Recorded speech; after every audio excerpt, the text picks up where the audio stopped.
Mesdames et messieurs, chers amis journalistes, merci d'être venus à cette conférence de fesses.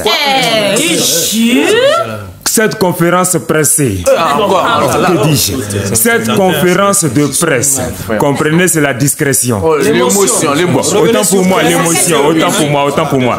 Bien, nous recevons le secrétaire général du Parti international du Doromincan, M. Adama Daïko. Ouais, lui-même enchaîné à nous. Bien, tout de suite, la première question, M. Daïko. Ouais. Pouvez-vous nous présenter votre parti? Il a toujours dit que mon parti a été créé clandestinement dans un bar. Ouais. Il a été légalisé et autorisé par les autorités. Mais malheureusement, il a garé mon récipicé dans un taxi. Non, tenez-vous tranquille parce que j'ai fait la déclaration de pète avec les documents photocopiés que j'ai gardés chez un notaire. Parce que vous savez, il y a trop de fourmis maintenant et puis il y a trop de rats. D'accord. Et le siège de votre parti, où c'est? Ouais, c'est mon domicile. Ouais, le téléphone, le courant, toute la boîte postale. C'est mon domicile. Mais monsieur Daïko, un parti sérieux ne prend pas comme siège un domicile. Ah bon, vous trouvez ça pas sérieux? Vous trouvez ça pas sérieux? Nous on fait avec les moyens de bord. Et ceux qui transforment les maisons en autre chose là, ils payent les maisons avec quoi? Alors, c'est pas ma bouche, vous allez prendre pour embrasser votre cabri. Bon, nous n'avons pas dit cela, monsieur. Bon, d'accord, passons à autre chose. Et puis appelez-moi désormais président Daïko. Ah bon, ça, l'Assemblée générale? Je m'en fous. Je voudrais savoir, vous êtes l'opposition. Vous vous réclamez de la droite ou de la gauche?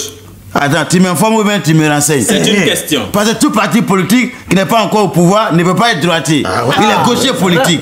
Nous sommes légèrement vers le milieu en venant de la gauche du côté droit. Je ne comprends rien, moi. Bon, d'accord. Si vous ne comprenez pas français, nous sommes au milieu.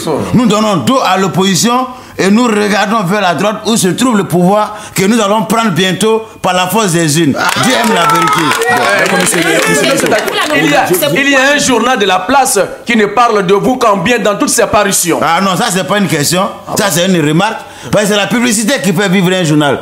Et sinon on fait l'essentiel. Qu'est-ce que vous voulez? Vous voyez que nos défauts deviennent automatiquement nos qualités. Et puis ce n'est pas tout. Parce qu'il y a aussi des journaux de la place qui passent leur temps à parler de moi en mal. Là, vous n'avez pas dit ça. Ça, c'est la déontologie de la profession. Ah non, ça, c'est la liberté de presse économique. Quels sont vos rapports avec les autres partis politiques? Pour le moment, moi, je n'ai pas de problème avec les autres partis politiques. Peut-être que c'est eux qui ont des problèmes avec moi. Écoutez, monsieur le président, qu'est-ce que représentent les femmes au sein de votre parti? Oui, les femmes. Que représentent-elles au sein de votre parti? Au sein de mon parti? Oui. Attends, reposez la question, je vais voir. Monsieur le président, que représentent les femmes au sein de votre parti? Ah, une place importante. Question. Parce qu'elles sont responsables de nos foyers et de nos maternités. On leur demande aussi de faire beaucoup d'enfants. Ouais. Pour pouvoir avoir plus de militants et de lecteurs d'ici 30 ans. Et que faites-vous du planning familial? Ah non, pour le moment, c'est pas ça qui nous intéresse. C'est le planning électoral et politique qui nous intéresse. On verra le reste après. Avec un parti dans lequel votre très chère épouse serait trésorière? Attends, tu dis quoi? Avec un parti dans lequel votre très chère épouse serait trésorière. Ça, c'est une petite journaliste. Elle va poser question. Mais moi, je vais vous dire que derrière une grande dame, il y a toujours un grand homme. Parce que ma femme a toujours bien géré mon foyer. Vous avez compris? L'argent de popote, elle a bien géré. Donc c'est un hommage que je lui rends. Alors, elle a souffert avec moi et elle m'a vu souffrir. D'accord. Certains présidents de partis politiques ne tardent pas à mettre la main dans la poche quand leur parti traverse une crise financière. Alors, monsieur Daïko, qu'est-ce qu'on peut attendre de vous? Moi? Oui. Je ferai le contraire. Ah bon? Pourquoi ressembler ou copier les autres? C'est-à-dire? C'est-à-dire quoi? Que lorsque mes poches vont traverser des crises financières, je mettrai mes 2 mains dans la caisse du parti. C'est un aveu. Il paraît que vous dînez en cachette avec le président de la République. Non, ça c'est pas une question. Ça c'est une accusation. Parce que vous les journalistes, vous parlez beaucoup. Mais vous lisez, vous écrivez beaucoup, mais vous lisez peu. Non, ça c'est une atteinte à notre droit. Non, c'est le constat que moi j'ai fait. Ça veut dire quoi ça? De toute façon, en ce qui me concerne, moi je ne suis pas de la presse écrite, je suis de la radio. Justement. Alors, même chose. Vous parlez beaucoup, mais vous n'écoutez pas les autres. Le président de la République, d'abord c'est un grand frère politique. Il nous a accordé une audience. On est arrivé chez lui à 19h30, heure de dîner en Afrique. Dois-je refuser? J'ai dit non. Des repas où les condiments sont importés entre nous. Qu'est-ce que j'ai fait? On a fait d'abord l'entrée normalement. Et quand on est arrivé au menu principal, C'est là que j'ai constaté que c'était mon totem. Ils ont mal laissé. Tu as vu? Bon, je voulais démissionner, mais je ne pouvais pas. C'est là, mes collaborateurs, des gens qui sont nés et puis qui n'ont même pas de totem. Je vous en prie, vous n'avez pas pleuré. Ils ont tout mangé pour me laisser. Vous n'avez pas pleuré? Non, je ne pleure pas. Et avec ça, vous dire que moi, j'ai mangé avec le président de la République. Mais soyons sérieux, monsieur les journalistes. Comment ça? De toutes les façons, il faut manger avec le gouverneur pour savoir comment il gouverne et puis pour savoir comment il mange. Et puis vous, les journalistes. Il y a certains parmi vous qui mangent avec nous, les chefs de partis politiques. Mais ça a dit ça aux autres. Parce que vous êtes mal payés. Je dis, que pensez-vous du gouvernement d'ouverture? Que pensez-vous du gouvernement d'ouverture? En tout cas, c'est une bonne chose. Ça, vraiment, c'est bien. Et si on vous faisait appel? Je vais sauter dedans comme ça, plot. Ah bon? Parce qu'un parti politique, comme pour moi, a besoin de moyens logistiques et surtout financiers.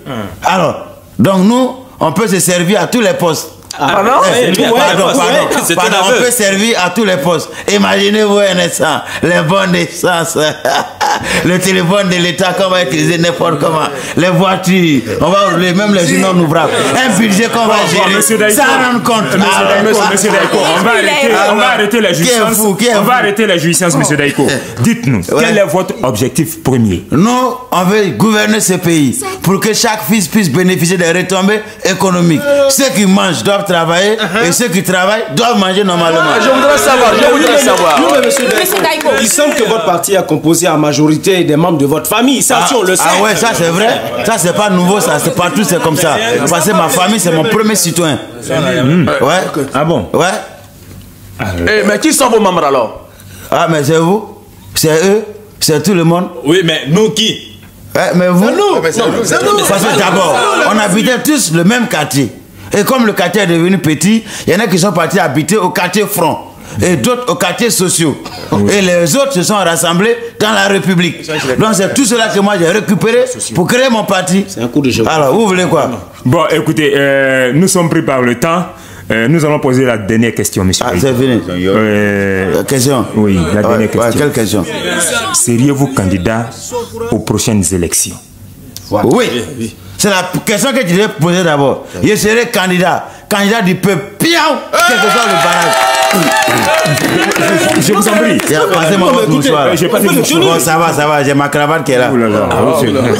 Quelqu'un qui fait dans sa cravate. Bon, d'accord. Mesdames et messieurs, chers amis journalistes, nous sommes au terme de notre... C'est fini? Oui, c'est fini. On n'a plus de questions à vous poser. Ah, c'est vrai, parce que moi, il n'y a plus de réponses à vous donner. Bon, il est intéressant de mettre fin à cette conférence de presse parce que vous n'avez pas du tout été convaincant.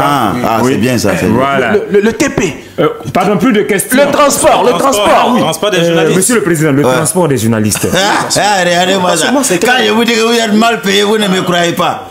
Comment des journalistes qui n'ont pas de transport et puis vous posez des questions difficiles. Ça en fonction de ça qu'on fait. J'ai compris ce qu'on va faire. Oui. Je vais écouter les radios, même les journaux là. Faites les comptes rendus. Je vais passer à la télé d'abord et puis après vous venez. Je vais vous remettre le transport. Parce qu'on se connaît. C'est pas aujourd'hui que j'ai fait la politique. Bon, suivez-moi au bar. Au moins ça. Comment ça allait? Merci.